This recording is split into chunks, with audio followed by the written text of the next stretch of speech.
Like most teens in a new relationship, I thought I was in love. I would wake up to "good morning, beautiful" texts, get treated to my favorite meals, and cheer on my boyfriend at his sporting events. My family welcomed him in, and his did the same for me. Things were going great, until they weren't. A few months into our relationship, I started noticing changes. Was the honeymoon phase over? I noticed more anger in my boyfriend. It started with small things that would send him into a rage, such as me not texting him back right away or not answering my phone. At the time, I validated his actions, telling myself he was just having a bad day. Occasionally, he would call me names, but again, I defended him and told my friends, "We all say things when we're angry. I know he doesn't mean it." When we were with my friends or family, he didn't show much interest in being there. He would sit quietly on his phone, hardly interacting with anyone. It bothered me, but I thought maybe he was just tired, or maybe he was wishing it was just the two of us so we could cuddle up and watch Netflix. I wished he would want to spend time with my friends and family, but I always tried to brush it off. Sometimes I would get upset about the way he acted, and I would try to tell him that, but he never seemed to understand. He would tell me I was being dramatic and that I needed to get over it. This went on for months and never seemed to get better. Actually, things were getting worse. I remember the first time he got so angry that he threatened to hit me. I was so scared but thought I was okay because he wouldn't actually do that, right? This wasn't the first or last time he expressed his anger like this. My friends tried to tell me this wasn't normal. They told me he was no good for me and that I should move on, but I just didn't want to hurt him. I had my heart broken in the past. I'm sure we all have at some time or another, and I never wanted to break someone else's heart. So, I did what I thought any teen would do. I tried to work it out with him. Things would be better for a period of time.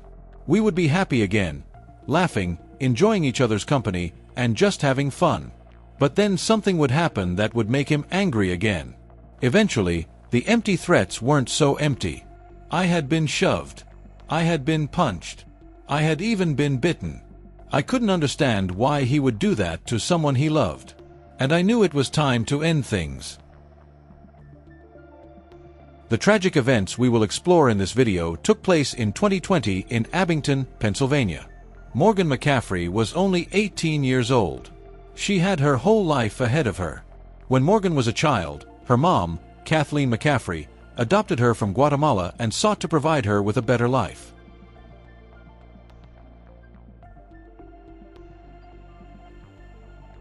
Morgan was extremely close with her family. She had many friends who considered her a best friend.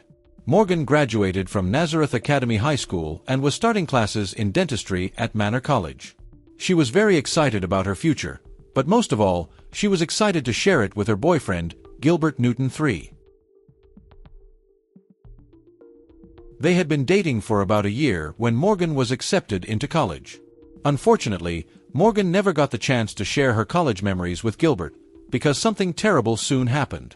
By the time the alarm bells started going off, Morgan was already deeply in love with Gilbert. She woke up every morning to sweet good morning messages, accompanied by compliments on her beauty. When they spent time together, Gilbert tried his best to show Morgan how much he loved her. Morgan was wholeheartedly devoted to Gilbert and was willing to do whatever it took to make him happy. After the first few months of dating, Gilbert's true colors began to show. What started as a beautiful love story quickly turned into something much darker. Gilbert still tried his best to organize great evenings for Morgan, but now, his efforts were accompanied by scathing remarks and even insults. It all started with Gilbert getting angry if Morgan didn't immediately respond to his text messages. The fairy tale of love had turned into the reality described at the beginning of this video. Morgan made the decision to end her relationship with Gilbert. The problem was that after the relationship ended, the threats and insults didn't stop. In fact, it got much worse. Gilbert was the kind of guy who couldn't take no for an answer. He couldn't accept the fact that Morgan had started a new life in which Gilbert had no place. He begged Morgan for something, anything, some kind of reconciliation so they could move on. He asked Morgan if she would agree to meet him in a public place where they could talk things over, settle their differences, and finally put an end to the story. Morgan, after hesitating, agreed, and they decided to meet to talk things over. But Morgan had no idea how the meeting would end. It was July 27, 2020. Morgan and Gilbert decided to meet at the Meadowbrook train station. This meeting took place about a month after Morgan ended her relationship with him. Before going to the meeting, Gilbert took 2 knives from the kitchen of his mother's house. The events that unfolded at the train station quickly made the news. I had my heart broken in the past. I'm sure we all have at some time or another. And I never wanted to break someone else's heart. So, I did what I thought any teen would do. I tried to work it out with him. Things would be better for a period of time. We would be happy again, laughing, enjoying each other's company, and just having fun. But then something would happen that would make him angry again. Eventually, the empty threats weren't so empty. I had been shoved. I had been punched. I had even been bitten. I couldn't understand why he would do that to someone he loved, and I knew it was time to end things. After ending the relationship, the threats didn't stop. I received messages threatening to kill me and to keep my head on a swivel. I agreed to meet him to give him closure. I was scared, but I never thought he would actually kill me, until he did. I was blinded from seeing the red flags, the emotional abuse, the threats, the physical abuse. It was all there, but I didn't see it until it was too late. According to investigators, Morgan and Gilbert talked at the train station for about 45 minutes. During that time, Morgan was looking for an opportunity to leave. This is evidenced by the fact that her car engine was running throughout their conversation. She probably thought that this would be a short conversation, their last meeting, after which Gilbert would realize that they could not be together. After she told him she was seeing someone else, he insulted her, prompting her to slap and spit on him, according to his testimony. He then started stabbing her with a knife, he said, but did not recall what happened after that. A random passerby witnessed the attack and immediately called 911. Unfortunately, by the time police and paramedics arrived on the scene, Morgan could not be saved. Gilbert had stabbed her more than 40 times. According to an eyewitness, immediately after Gilbert committed the crime, he got into his Jeep and fled the scene. About 2 hours later, Gilbert Newton's mother called the police to report that her son had confessed to attacking Morgan. Gilbert insisted that it was not his intention to hurt Morgan. He was simply blinded by a rage that he couldn't control. When the police arrived, Gilbert was in the house waiting to be arrested. He did not deny that he was responsible for what happened to Morgan. During the trial, much new information came to light about Morgan and Gilbert's relationship. Assistant District Attorney Kathleen McLaughlin told jurors that a day before the stabbing, Newton saw a social media post of Morgan with another man. That's when he set out his plan to kill her. If he couldn't have her, nobody could, she said. He told jurors he went to meet up with Morgan at about 7:30 a.m. that day to talk about their relationship, and she was supposed to give him some of his things back. Newton said they met at a church parking lot but relocated to the train lot because Morgan had seen a creepy guy nearby. Newton testified that he grabbed 2 knives from his kitchen before meeting up with her because he was going to stab himself in front of her to see if she would stop him, to prove if she still cared about him. He had also recently seen on social media that she had a new boyfriend. Newton said he met her and got into her car to talk. Inside the car, he asked her if it was true that she was with someone else. Newton testified that he thought he and Morgan McCaffery were meant to be. He told jurors that she confirmed she was with someone else, prompting him to insult her. Newton said she slapped him and spit on him. Instantly, I just started stabbing, he said. He told jurors that he does not recall much after that.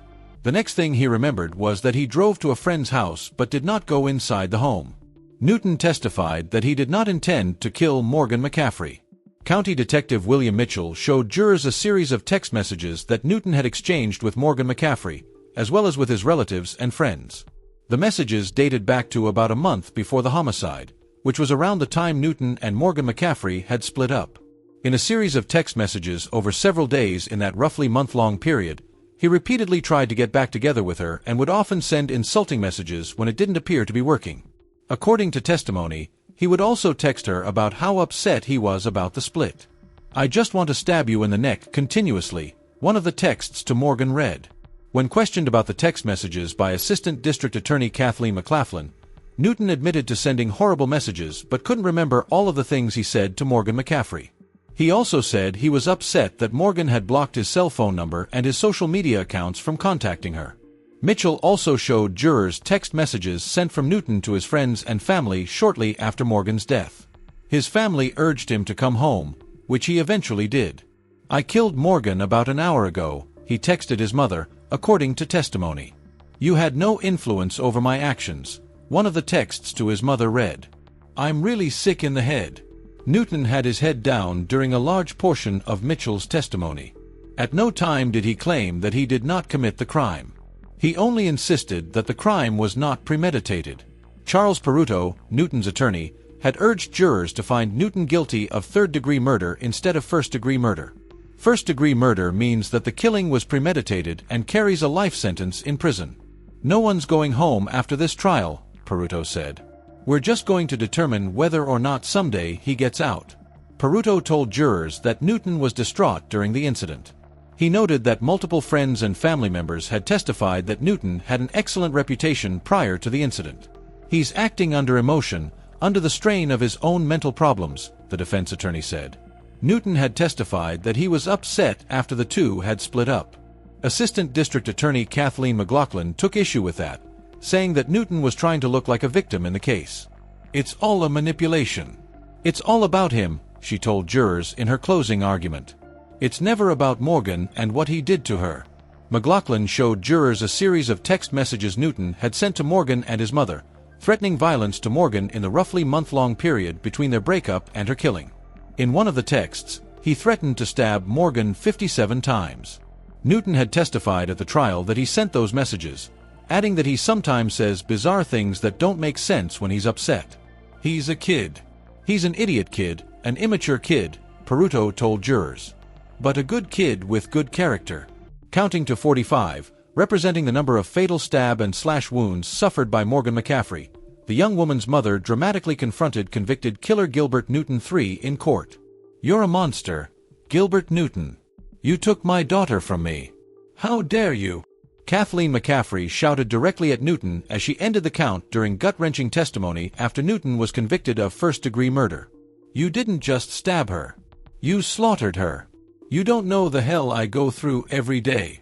Seated at the defense table, Newton stared blankly and showed no outward emotion as the grieving mother addressed him in the Montgomery County courtroom. "The pain of missing her is indescribable," said Kathleen McCaffery as she forced Newton to look at a photograph of Morgan taken several days before the murder. "This isn't just a life sentence for you, Gil. This is a life sentence that you imposed on all of us," she said. Kathleen McCaffery shared that she had adopted Morgan from Guatemala and had strived to give her a better life. "You have no idea what you've done to me. You're not a caring person, because if you were, you would not have done this to Morgan," she added. "You're a murdering monster. I hate you. I will always hate you, and I will never speak your name again." The jury deliberated for about 2 hours before finding Gilbert Newton III guilty of first-degree murder. He was sentenced in September 2021 to life in prison without the possibility of parole. In the years since Morgan's death, her family and friends have created Morgan's Light, a non-profit working to raise awareness about toxic teen relationships. After ending the relationship, the threats didn't stop. "I received messages threatening to kill me and to keep my head on a swivel. I agreed to meet him to give him closure. I was scared, but I never thought he would actually kill me, until he did. I was blinded from seeing the red flags, the emotional abuse, the threats, the physical abuse. It was all there, but I didn't see it until it was too late. Now, my story is helping other teens, young adults, and parents recognize the signs of unhealthy, toxic relationships. It is encouraging those in relationships to reflect inward and evaluate whether their relationship is healthy or if there are concerns. My story is shining a light on a topic that isn't widely talked about, yet it is so prevalent in our community. With your help, we can put an end to teen dating violence, domestic violence, and the silence surrounding them. If my story touched you in any way, I'm asking you to please share this with your friends and family. No one should have to feel confused, unsafe, alone, or scared in their relationship. If you or someone you know is in an unhealthy relationship, there are resources out there to help.